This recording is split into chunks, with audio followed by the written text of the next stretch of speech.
அன்புள்ள தோழர்களே, உங்களுக்கு வீடியோ பார்த்து பிடிச்சிருந்ததுன்னா உங்க ஃப்ரெண்ட்ஸ் எல்லாத்துக்கும் ஷேர் பண்ணுங்க. ஏன்னா நம்மளோட சேனல் வியூஸ் போகாத அளவுக்கு தடுக்கப்பட்டிருக்கு. அதனாலதான் பொருளாதார ரீதியாக பெரும் தடையோட இருக்கிறோம். இப்போ நீங்க கொடுத்துக்கிட்டு இருக்கிற இந்த தொகை எங்களுக்கு சேனல் நடத்த ரொம்பவே சப்போர்ட்டிவா இருக்கு. நீங்க ஒரு மாதத்துக்கு 100 ரூபாய் தொடர்ந்து மாதம் மாதம் அனுப்புங்க.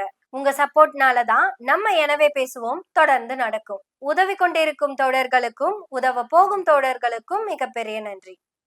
பரந்தூர் பரந்தூர் பரந்தூர், சின்னரா சின்னரா பெரியரா, இப்படி சின்னராவா இருந்தத பெரிய ராவா மாத்தலாம்னு நினைச்சா, தட் மீன்ஸ் பரந்தூரா மாதிரி பரந்தூர் பண்ணலாம்னு நினைச்சா, எதுக்கு பரந்தூருக்கு பிளான் பண்றீங்க? பரந்தூர் இருந்தா போதும் அப்படிங்கிறாங்க. ஏங்க பரந்தூர் வேண்டாம், பரந்தூர் பரந்தூர் சொல்றீங்கன்னு கேட்டா, பரந்தூர் வந்துச்சுன்னா விவசாயம் பாதிக்கப்படும், பரந்தூர் வந்துச்சுன்னா நீர்நிலைகள் பாதிக்கப்படும், பரந்தூர் வந்துச்சுன்னா பரந்தூர்ல இருக்கிற மக்கள் பாதிக்கப்படுவாங்க. அதனால பரந்தூர் வேண்டாம், பரந்தூர் போதும்னு தாவேகா சொல்லிருக்கு. சரிங்க, அப்ப பரந்தூர் பண்றதுக்காக லேண்ட் எல்லாம் வாங்கி வச்சிருப்பாங்கல்ல, அதாவது தமிழ்நாடு அரசு பணம் கொடுத்து மக்கள் கிட்ட இருந்து அந்த லேண்ட் எல்லாம் வாங்கி வச்சிருக்காங்க. அங்க புதுசா பால் காய்ச்சி தமிழ்நாட்டுல குடியேறிய நீங்க, அதாவது தமிழ்நாடு அரசாக வந்த தாவேகா அரசு சொல்லிக்கிட்டு இருக்கேங்க, தப்பா எதை புரிஞ்சுக்காதீங்க. அந்த நீர்நிலையை பாதுகாக்க, அந்த மக்களுடைய வாழ்வாதாரத்தை பாதுகாக்க, அந்த மக்கள் கிட்டயே அந்த நிலத்தை எல்லாம் திருப்பி கொடுக்க போறீங்களா அப்படின்னு கீர்த்தனா கிட்ட கேட்டா, என்ன வெங்காயத்துக்கு நாங்க திருப்பி கொடுப்போம், என்ன வெங்காயத்துக்கு நாங்க மக்கள் மேல அக்கறை வச்சிருக்கணும்? கஜானா காலி, கஜானா காலி. ஐயோ, விஜய் என்ன பண்றாரு தெரியுமா உங்களுக்கு? அவர் கையில இருக்கிற காசையும் சொத்தையும் எல்லாம் வித்து தான் நமக்கு மக்களுக்கு திட்டங்கள் கொடுத்துக்கிட்டு இருக்காருங்க. இந்த 1000 ரூபாய் மகளிர் உரிமை தொகை கொடுத்தாருலங்க, அது அவர் சொத்தை வித்துதான் கொடுத்துருக்காரு. உடனே நான் அணில்னோ என்ன தற்குறினோ திட்டிடாதீங்க, நான் இல்ல, நான் பேசல இது எதுவும். பாப்பா நீ சொல்லு, என்ன தப்பா புரிஞ்சுக்கிறாங்க சொல்லு. அவர் கஷ்டப்பட்டு பிலிம்ல சம்பாதிச்ச சம்பாத்தியத்தை மட்டும் தான் இப்ப எங்களுக்காக செய்யறாரு. இப்போ விஜய் பண்ற எல்லாமே வந்து அவருடைய சொந்த பணம். ஆமா, சொந்த பணம் தான். இப்போ வந்து என்ன 100 நாள் அவரால கஜானா ஃபில் பண்ண முடியும்? இது வரைக்கும் வந்து எந்த கட்சியாச்சும் அவங்க லேண்ட் எடுத்து மக்கள் செஞ்சாங்க சொல்லுங்க பாக்கலாம். இப்போ இடத்தை விட்டு தளபதி உங்களுக்கு செஞ்ச எல்லாம் உங்களுக்கு சொல்லுங்க. பெண்களுக்கு உரிமை தொகை கொடுத்திருக்காரு 1000 ரூபாய், அது போதாதா? இதுக்கு முன்னாடி அந்த ஸ்டாண்ட் சரி, அதுக்கு முன்னாடி இந்த ஜெயலலிதாவும் சரி, மக்களோட பணத்தை தான் மக்கள் செஞ்சாங்க. புரிஞ்சுதா? இந்த மாதிரியான மக்கள் இருக்கிற வரைக்கும் கீர்த்தனா சொல்றதையெல்லாம் நம்ம ஏத்துக்கிட்டுதான் ஆகணும், வேற வழி இல்லையே. மாண்புமிகு உறுப்பினர் வந்து கேள்வி கேட்டிருந்தாரு, இந்த திட்டத்தை கைவிட்டுட்டீங்க, கையகப்படுத்திய நிலத்தை வந்து என்ன பண்ண போறீங்கன்னு. மாற்று தொழில் திட்டங்கள் மக்களை பாதிக்காதவாறு கையகப்படுத்தப்பட்ட நிலங்களில் செயல்படுத்தப்படும். இதன் மூலம் தொழில் வளர்ச்சி மற்றும் வேலை வாய்ப்பு, பொருளாதார வளர்ச்சி இப்பகுதியில் ஏற்படும். அங்க வேறு பல தொழிற்சாலைகள், அதாவது நீர்நிலைகளை பாதிக்காத தொழிற்சாலைகள் ஒண்ணு இருக்குதாமா. நீர்நிலையை பாதிக்காத விவசாய தொழில் கூடங்கள் இருக்குதுங்க. இப்ப அந்த தொழில் கூடத்துல இருந்து பொருட்கள் வெளியே வரணும்னு வச்சுக்கோங்களேன், கீர்த்தனா ரோடெல்லாம் போட மாட்டாங்க, அந்த தப்ப பண்ண மாட்டாங்க. அந்த நீர்நிலை இருக்குல்லங்க, அந்த நீர்நிலையிலேயே ஒரு பேப்பர் போட் செஞ்சு அது வழியா அந்த கூட்ஸ் எல்லாம் கொண்டு வந்து இறக்கிடுவாங்க. பேப்பர் போட் வந்து நீங்க ஏதோ தப்பா எடுத்துக்காதீங்க, ரவீந்திரநாத் தாகூர் எழுதின மாதிரியான பேப்பர் போட் வராதுங்க. Day by day I float my paper boats one by one down the running stream. இது ரவீந்திரநாத் தாகூர் எழுதினது. ஆனா கீர்த்தனாவுடைய பேப்பர் போட் இருக்குல்லங்க, அதான் புதிய தொழிற்சாலைகள். அந்த தொழிற்சாலையில உற்பத்தி பண்ற எல்லா பொருட்களையுமே பேப்பர் போட் வழியா தான் கொண்டு வருவோம், ரோடு போட மாட்டோம். ஏன்னா நீர்நிலைகள் பாதிக்கும். நீர்நிலைகளை பாதிக்காத தொழிற்சாலைகளை பற்றிய அறிவு தாவேகாவிடம் கொட்டி கிடக்குது. அடச்சாமி, அறிவு கொல்ல அறிவுங்க. அதுவும் கீர்த்தனா கிட்ட இருக்கிற அறிவெல்லாம் நம்ம அந்த அறிவெல்லாம் பயன்படுத்திக்கணும், தமிழ்நாடு பயன்படுத்திக்கணும். அந்த ரீல்ஸே போதுங்க, அந்த ரீல்ஸ் தாண்டி வேற என்ன இருக்கு? மன்மத வணக்கம், மன்மத வணக்கம், மன்மத வணக்கம் வெப்பமுங்க. முதல்ல தாவேகா அரசுல இருக்க அமைச்சர்களையும், அது பெண் அமைச்சர்கள் யாரையுமே டிஃபேம் பண்றதுக்காக இந்த வார்த்தைகளை எல்லாம் நம்ம பயன்படுத்தலைங்க. நம்ம நல்ல பேச்சாளரா இருக்கணும்னு எந்த கட்டாயமும் கிடையாது, தமிழாக சிறப்பா பேசணும்னு எந்த கட்டாயமும் இல்ல. ஆனா மிக குறைஞ்சபட்சம் அறிவுன்னு ஒண்ணு எடுத்து வச்சு பேசணும்ல. உதாரணத்துக்கு கீர்த்தனா இல்லைங்க, கீர்த்தனா மாதிரியே ஒரு பொண்ணு வந்ததா ஒரு வீடியோ வந்துச்சு. அப்ப கீர்த்தனா அந்த இடத்துல என்ன பேசி இருந்திருக்கணும்? அது நான் கிடையாதுங்க.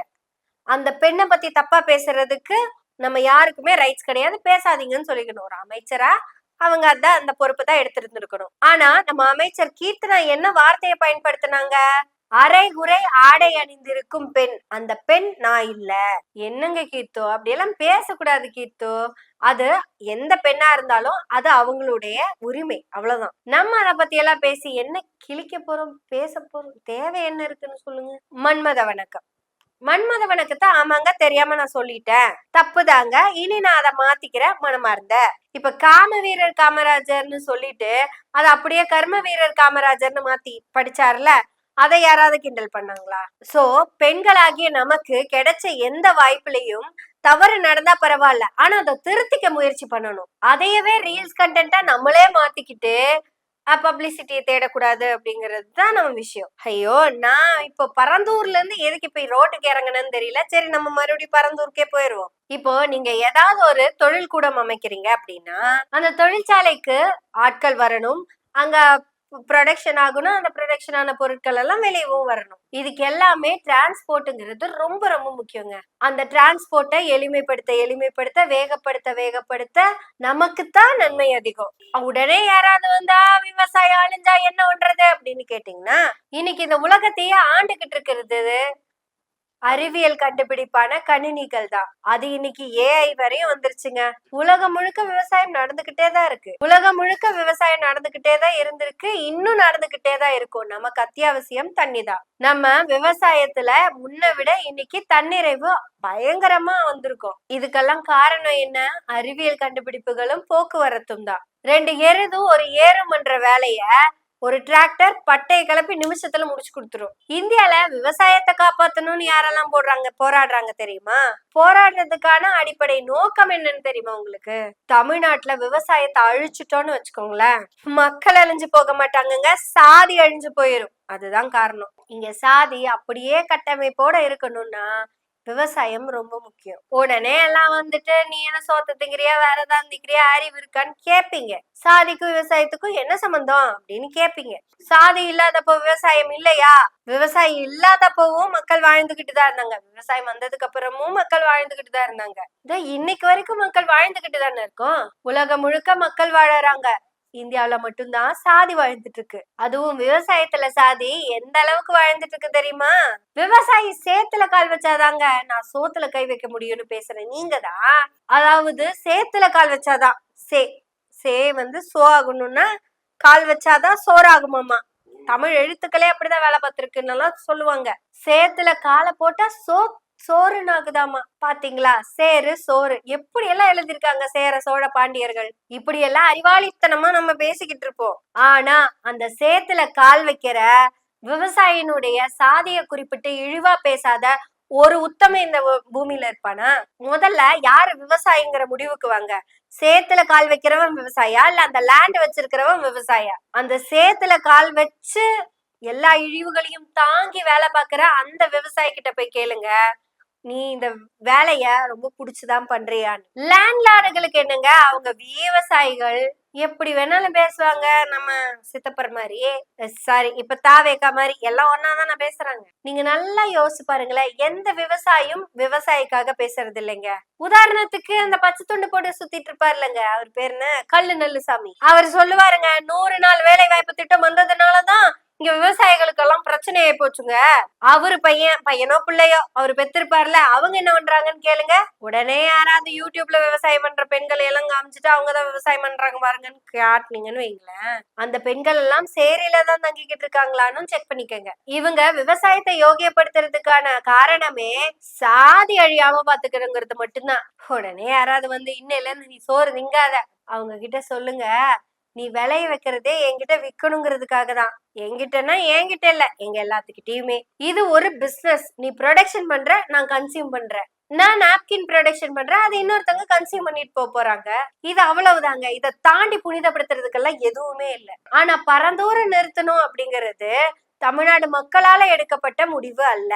தமிழ்நாடு வளர்ச்சியின் மேல யாருக்கெல்லாம் பொறாமை இருக்கோ, தமிழ்நாட்டு வளர்ச்சி மேல யாருக்கெல்லாம் அக்கறை இல்லாம இருக்கோ, சாதி இன்னும் வேணும்னு யாரெல்லாம் நினைக்கிறாங்களோ அவங்க எல்லாம் அறிவியலுக்கு எதிரானவங்க, பரந்தூருக்கு எதிரானவங்க, வளர்ச்சிக்குமே எதிரானவங்க.